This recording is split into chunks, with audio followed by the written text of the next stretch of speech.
guys, we're in Bishop Arts and we're about to check out some properties. Mia, Alexa. Rain or shine, we're here. Stay tuned. Super cute. Bishop Arts District.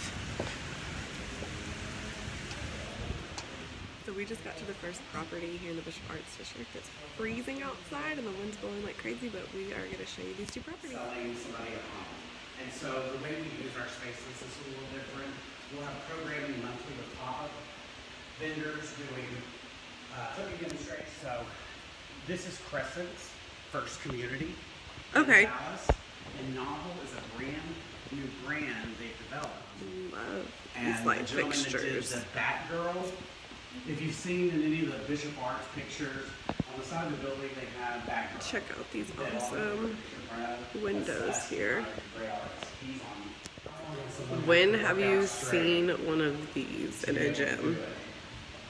Novel has it all.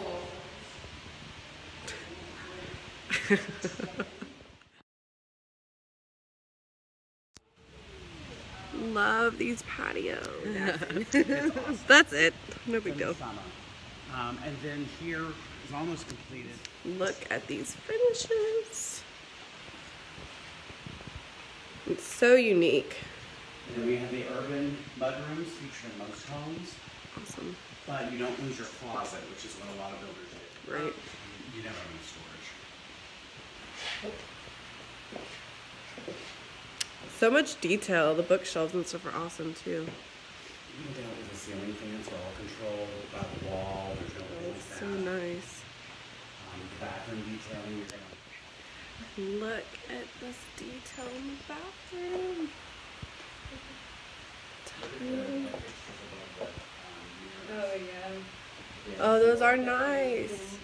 And we take care of Layouts. 7 townhomes that we featured on Zane.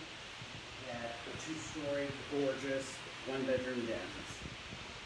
Very unique. And this is the shower behind the door. All right. That's great. I love it. Have you ever seen a TV like this?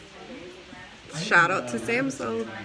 This is custom ironwork by local Dallas ironworker. This is badass. This is going to be your coffee shop. So you're going to have 6 incubator restaurants here that are privately or picked specifically from the owners. Love the whole vibe. I feel like I'm in New York.